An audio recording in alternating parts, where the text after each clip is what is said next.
Hello friends and welcome back. Today we are ranking and reviewing all of the 11 books that I read in May. Firstly, just a quick note, yes, my channel name has changed to just my name, Katey Bellew. Now that I've finalised my time over on my tarot channel and I'm done with Katey Flowers, I just felt like this space, it was right for it to just be called my name. Because this is no longer my second channel, so for it to be called Katey one more time didn't quite make sense. Anyway, let's talk about books. Firstly, we're gonna have a look at my reading stats. These come from the story graph. So in May, I finished 11 books for a total of 2,824 pages, which is about 256 pages per book.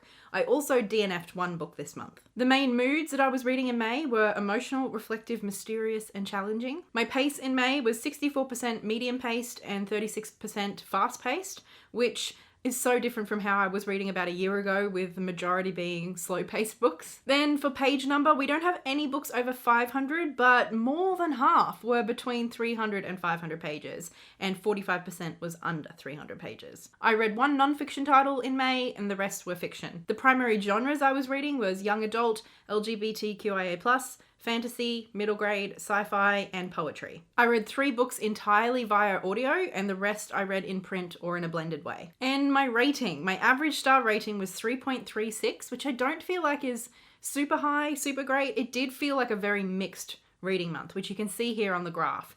I have 3 books each for 2-star, 3-star, and 4-star, and then 2 5-star books. And considering I also DNF'd a book this month, I do feel like with 3 2-stars and a DNF, that's quite a lot of books that I didn't like this month. In these wrap-ups, not only do I give mini reviews of the books that I read, but I also rank them in order of star rating. So we do start out a little negative with the books that I didn't like, all the way up to the books that I loved. So if you want to hear me be positive, stay around till the end. So briefly, let's talk about the DNF. I got through about 140 pages of The City We Became by N.K. Jemisin, and I have done a vlog of me trying 3 books or stories by N.K. Jemisin. So if you'd like to hear me talk more about this, definitely check that out in the cards above or in the description box below. This is a sci-fi novel set in a world very similar to ours, except when cities reach a certain age or level of maturation, then they are born into people. And in this book, we are following New York City as it's being born, and we're following each of the characters who are sort of becoming the avatars for the different boroughs of New York City. This was a really cool concept, but I just really didn't enjoy the reading experience, and primarily that is because I felt like the characters, the plot, it was all secondary to the themes and the ideas. In a way, I feel like N.K. Jemisin was really trying to experiment with ideas, and I think that's kind of cool. Like, it was an interesting concept. I just never felt like it sort of developed into an interesting and engaging story. And I was just really struggling getting through it. It took me about a week to get through the 140 pages that I did read, and I didn't want to pick this book up. So after a few days of really trying, I decided to just DNF it. Now let's talk about my 2-star books. I think my least favourite 2-star book this month was I Kissed Shara Wheeler by Casey McQuiston. This is one of the books that I read on audio. I got this through Libra FM's ALC program, and I listened to this in one day on my train ride home from Bateman's Bay. I have read Casey McQuiston's One Last Stop, which I also read on audiobook, and I quite liked. I never fell in love with it, but I did really like it. I Kissed Shara Wheeler is Casey McQuiston's first officially YA novel though. And as a children's bookseller, I was really excited. I was really looking forward to this. But personally, I really didn't enjoy reading this. In this story, we're following the main character, Chloe, who is the only out kid at school. She's bisexual, and she's in her final year of high school, and she's a very competitive sort of girl. And a couple of months before high school finishes, Shara Wheeler, the kind of really pretty it girl, kisses her and disappears. This messes with Chloe's head quite a bit because these 2 girls are basically rivals. They're both vying for valedictorian. And it messes with her head even more when she discovers that Shara has left Chloe these letters and notes, sort of leaving a trail for Chloe to find her. Chloe soon discovers that Shara has done the exact same thing to 2 other people, her boyfriend of a few years and the cute, quiet skater boy from next door. She kissed all 3 of these people, disappeared, left them a bunch of notes, right before the end of high school. We do find out quite quickly that Shara is okay, like it's not some kind of 13 Reasons Why or murder mystery situation. Like, we know that Shara is not dead or hurt, which is a good thing because we avoid the toxicity of some of those other stories, but it also makes it kind of boring because the tension of like some desperate deadline to find Shara is not there. And ultimately it had the effect of making this whole thing, at least for me, feel really petty. Although I did grow to like a couple of the side characters, Shara and Chloe, I did not like either of these girls. They're both just very competitive and ultimately very selfish. And while I'm all here for some flawed female characters, there was nothing that redeemed these characters for me. And I think one of the other things, without giving like away spoilers, the romance didn't work for me. Partly because there was no warmth, there was no chemistry, but also because there has been a lot of like terrible things happen over the course of the book, and there's no consequences for those things. Everything, like all this toxic behavior, is just sort of brushed up to passion and interest. So I personally found this book infuriating. It was tense and angsty, but not in a way that felt like exciting. It was just frustrating. Like I said, there were some side characters that I found a lot more interesting, and I sort of wish the story had just been about them instead. And there was an interesting sort of through line of exploring the life of these kids in a very religious, restrictive upbringing. They all go to a school with very strict ideas around things like sexuality and gender. And a lot of these kids are not cis-het. And so I think that was the most interesting and compelling part of the story, but it wasn't really the central part of the story. So my second least favorite book that I finished this month was Emergency Skin by N.K. Jemisin. This is a short story that I listened to on audiobook, and again, this one you can check out more of my thoughts in the vlog that I did, which I'll leave a link to in the cards above. Again, this is a sci-fi story from N.K. Jemisin, and it's a very fun premise. I was definitely intrigued. I especially loved the narration. I thought it was really clever. It was told in second person from the perspective of an AI talking to a human character. And this human character has been sent from a different planet back to Earth. Earth is apparently, or they believe, has been through like a climate catastrophe, and that like there's no humans left. And this human is being sent back to Earth from a population of people who escaped this climate catastrophe for like scientific research. But when they arrive, they realize that humans are still living here, and in fact, they're pretty much thriving. I have very similar complaints about this short story as I do with The City We Became, in that it never felt like a story, truly. I'm all for theming and ideas being like clear and very front and center in a story, but I still need the story. And I just never felt like I moved away from feeling like N.K. Jemisin was telling me something. Does that make sense? I sort of do go into some of the spoilers a little bit in the vlog that I mentioned, so definitely check that out if you want me to be a bit more specific about some of these things. I don't really want to spoil it here though. I will just say that everything was so on the nose that instead of being compelling or interesting, it was borderline comical to me. I think it was hugely reductive and overly simplistic, and I think that really worked against the whole point of the story. My next 2-star read was The House in the Cerulean Sea by TJ Klune, which I know is a big favorite for a lot of people here on YouTube. This one I read in another vlog where I was trying to sort of navigate my way around a potential reading slump. In that vlog, I go into quite specific detail about all of the things I struggled with this book, including talking about the controversy around TJ Klune's supposed inspiration based on the 60 scoop in Canada. And while I do agree that I think that that's quite problematic, and the way that he spoke about that is quite problematic, ultimately, I just don't really feel like this book worked. I think he was trying too hard to juggle two very different ideas and goals with this, and they never came together properly. I think one primary goal of this book was to really center kindness as being the most important thing that we as humans need to give to each other and to ourselves. But it was sort of jumbled up quite clumsily with an exploration of oppression. And I think those two things, like I said, never came together in an effective way, and often felt quite contradictory and I think harmful at times as well. I know a lot of people feel like this is a really whimsical, warm hug of a book. I personally didn't feel that. I think primarily the fact that this is a story about oppressed children and magical children, but it centers someone who is complicit, even participating in that oppression for nearly 2 decades. It's really about Linus and his experience and his journey of finding a place where he can be loved and accepted.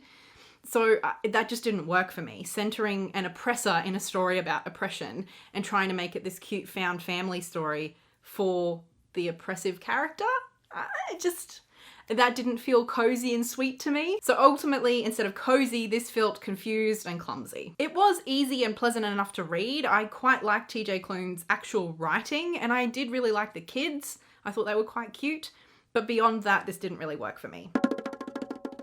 Now let's talk about my 3-star reads. The first was an audiobook that I actually gave 4 stars immediately after reading, but I honestly, it hasn't stayed with me. I don't remember much about it. So I'm going to leave that 4-star rating on GoodReads, but for myself and on the Storygraph, I have bumped it down to 3. That was You Still Look the Same by Farzana Doctor, and this is another one that I got through Libro FM's ALC program. This was the one non-fiction that I read in May, and it's kind of like a memoir, but it's told through poetry. And because I honestly don't remember a whole lot about it, I'm just going to read you the review that I wrote after listening to it. I don't read a lot of poetry, but this audiobook was both beautiful and engaging.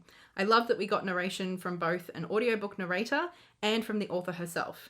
The poems were modern, clear, sometimes funny, sometimes heartbreaking, and explored themes and experiences related to grief, love, sex, racism, religion and culture, and genital mutilation. After reading that, I do kind of vaguely remember, especially the bits around religion and culture and sort of like that murky territory that the author navigated, and then also of genital mutilation and a lot of the gaslighting that she experienced around that. So I do remember really enjoying listening to it. It just, like I said, hasn't stayed with me, so I don't feel like there's a lot I can say. The next 3-star read was Lenny's Book of Everything by Foxlee. This one I also read on the train home from Bateman's Bay. And this is a middle fiction by an author who I have really enjoyed in the past. I loved Foxlee's Dragon Skin, and I've heard incredible things about Lenny's Book of Everything, so I was really excited to read it. It didn't move me in the way that I was expecting it to, though. This story follows Lenny, who is a young girl, and her family, her single mum and her little brother Davy. It's also set in the 70s from memory, and they're not very wealthy, so Lenny's mum, as a single mum, is really quite struggling. And by the time Davy, Lenny's younger brother, is 3, he's already much bigger than he really should be at that age. At first it's kind of put down to him just being a big kid. Later it's sort of justified by saying that, you know, maybe he has like Viking ancestry. But the older he gets, the quicker he grows. And by the time he's entering school, it's actually becoming quite a problem. So this story really follows this family as they navigate like everyday challenges of poverty and struggles in the 70s, but then also the medical troubles with Davy and his excessive growth. One of my favorite things about the story was the fact that Lenny and Davy win a competition to every month or so they get sent like small volumes of an encyclopedia, and they're going to like the goal is to collect the whole encyclopedia, and they just love reading through these volumes, and they sort of become really obsessed with certain elements of the things that they find in the encyclopedia. Like Lenny becomes obsessed with beetles, for example. And the encyclopedia plays quite a big role throughout the story. Like it's just a big part of their lives and what they care about. And I think like the juxtaposition between them both being so curious and interested in the world and sort of wanting to know everything they can know, but also the fact that these encyclopedias like sort of profess to provide all the knowledge you could ever need, and yet they can offer nothing to help them through the experience of what Davy's going through, of navigating those really complex, difficult emotions of the reality of their experience. And although it was really sad and emotional, it didn't like capture me in the same way that Dragon Skin did. I found this a bit plodding and sometimes a bit frustrating, and maybe even a little gratuitous in some ways. It just didn't have the same warmth and heart that Dragon Skin did, even though like both books are a young person sort of dealing with challenging situations. I think in some ways Lenny's Book of Everything is more sad, and yet I felt less. So that's why I gave it 3 stars. It was honestly a little underwhelming to me. And then my next 3-star, honestly, this is more like a 3.5 kind of vibe. This is where I really start to enjoy the books. This was The Interrogation of Ashala Wolf, the first book in the Tribe series by Ambelin Kwaymullina. This is a YA dystopian sort of sci-fi novel written by an Indigenous Australian. I've read and enjoyed quite a few books by Ambelin Kwaymullina. One of my favourites I read last month was Catching Telacrow, which she wrote with her brother actually. But this was her first novel, and it's basically set in this future dystopia where some people have magical powers, but the government heavily regulates and controls these people. And I think it's by the age of 12 that children who are magical basically have to register with the government. And from there, they have their lives like heavily dictated and controlled, and essentially become second-class citizens. But there are a bunch of children who, once they discover they have magic, or their family discovers they have magic, they essentially like run off and live in the wilderness in secret and try to evade capture by the government. Ashala is 16, and she is one of these children with one of these magical powers, and she's kind of like the leader of one of these groups that is hiding out in the wilderness. They call themselves the Tribe. But at the beginning of the book, Ashala has been captured by the government, and she's now being interrogated, borderline tortured, for information about what her power is and about where the rest of the tribe is hiding. Her power involves dreaming and sort of being able to make whatever she wants to happen in her dreams reality, but it's revealed that not everything is as it seems, and so it sort of turns into quite a big mystery as well. I do feel that this does read a bit like a debut, like it is a little clunky in areas, but it is fast-paced, it's action-packed, and I think the concept is a really interesting one, and Ashala is a wonderful protagonist. It can definitely be read as an allegory for Australia and colonization and dispossession, and I think the Stolen Generation in particular. There are certain characters that have names that, you know, if you know the history of some of these things, you might recognize names from history as well, but I don't think you need to know that history in order to enjoy this book. It was more nods to the history, and I think it works as an allegory, but it also just works as a really interesting story too. But I really liked it, and I do recommend it. And now we're on to the 4-star books, the first of which I'll talk about is The Tales of Mr. Walker by Jess Black and Sara Action. This is a junior fiction title that I actually don't have here to show you because I'm lending it out to a friend. This is a book I've been wanting to read for a little while, and it is loosely based on actual events. There is a guide dog ambassador who lives and works at the Park Hyatt Hotel in Melbourne, and these are just cute little stories based on him and his life at the hotel. It delivers on what you think this is going to be. It's super adorable. I bought the bind up with 4 different stories in it. You can also buy like separate individual stories. This isn't all the stories. There's plenty of content around Mr. Walker. He even has his own Instagram page. This dog's famous. This was totally just cozy and cute. My favorite story though was the final story in this bind up where Mr. Walker befriends a guest of the hotel. He's a musician who's traveled to Melbourne to perform. He hasn't performed since his wife died, so it's a pretty big deal for him, and he's feeling pretty lonely. And so he becomes friends with Mr. Walker and they go for walks around Melbourne together, and it's just adorable. My next 4-star read of the month was the 4th and final volume of Boys Run the Riot. I really love this series, and I've just done a full review of the entire series, which I'll leave a link to in the cards above for you. I really love this series overall. I don't think that this was the strongest entry, but it's still a 4-star, so it's still pretty good. I won't talk too much about this, obviously it being the final volume in the series. I don't want to give too much away. I will just say that I think the reason that I didn't give it 5 stars, even though I did really enjoy it, is because this final volume did feel a little bit rushed. I felt like the first 3 volumes set up some really interesting conversations and especially questions in the 3rd volume that I thought were going to be explored in this one. And instead, all of that character development, those really interesting conversations, they were sort of put on the sideline to wrap up the story, like the main plot around our main character's fashion brand. And although I do quite like the fashion brand plot element of this, the reason I love this series is because of the characters and their development. So for that to sort of be sidelined for the plot part that I didn't care about as much, I was a little bit disappointed by. And so I would have loved if this were a 5-volume series instead of 4, because I just feel like that would have given the mangaka that little bit more room to both wrap up the fashion brand element and finalize some of the character development points that I feel like were set up. I did still shed a tear at the end. I thought it was a really solid ending to an incredible series. And then my favorite of the 4 stars, which I feel like could borderline be bumped to 5 stars, I don't know, is the second book in the Lightfall series, Shadow of the Bird by Tim Probert. I read Lightfall book 1 about a year ago and I fell in love. I absolutely loved the incredible artwork, which, you know, we get even more of in here. And I loved the characters, especially Bee and Cad, our main 2 best friend adventurers. I especially adore just how down to earth and realistic they both are. I love their friendship. And although this is definitely a big fantasy adventure kind of story, I don't know, it never feels over the top. And I think primarily that is because of Cad and Bee and just how solid they are as characters. I've mentioned before that book 1, one of my favorite things about that was the exploration and the visual representation of anxiety.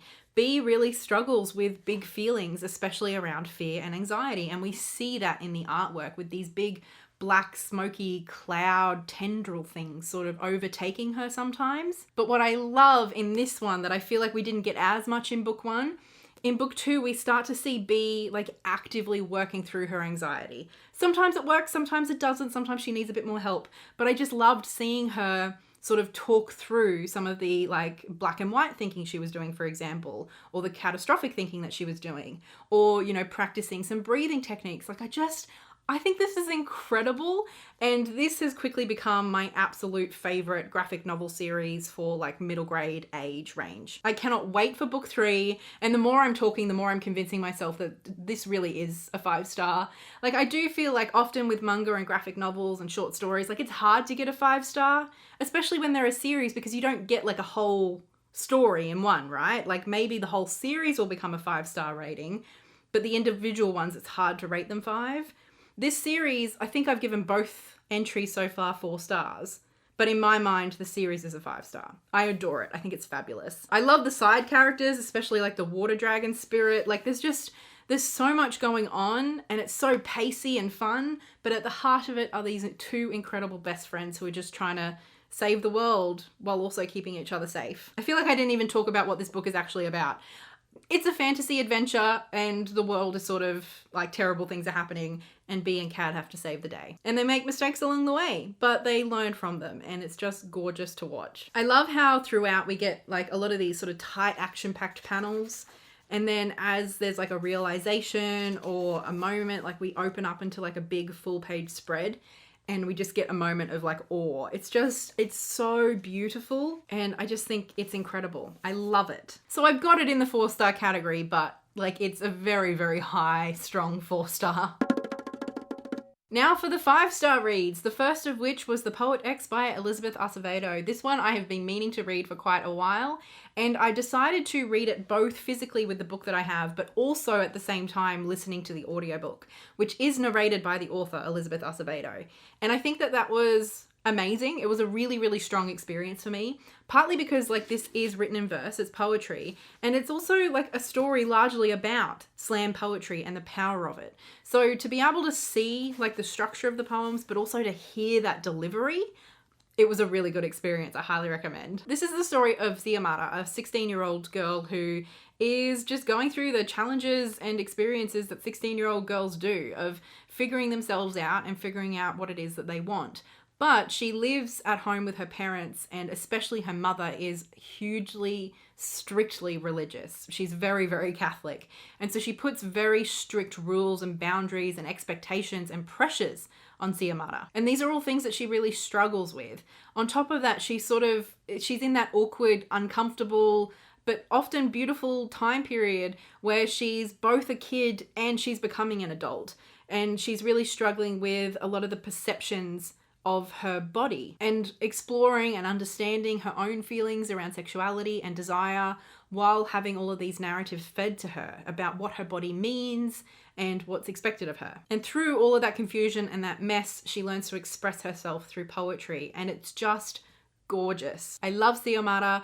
I cried in multiple points throughout this book. I just thought it was so beautiful and just so genuine and authentic. Like Xiomara felt like a 16-year-old girl. And although it did wrap up quite quickly, I honestly really enjoyed the way it wrapped up, and I just found this an emotionally impactful ride from start to finish. And the beautiful language and the poetry on top of that just made it something really quite special. And then my final 5-star, my favorite book that I read in the month of May was The Fifth Season by N.K. Jemisin. This is the first in her Broken Earth trilogy, and this is a fantasy novel set in a world kind of similar to ours, but with a whole lot more seismic activity, to the point where cataclysmic events happen fairly regularly every couple of generations, it seems like. And so this society, all of their mythology, their folklore, and you know, their roles and their jobs and their like structure in society, the hierarchy, is all set up to prepare for and deal with cataclysmic events when they happen. Basically, this world is just constantly in a state of like disaster preparedness. In this world, there are also people called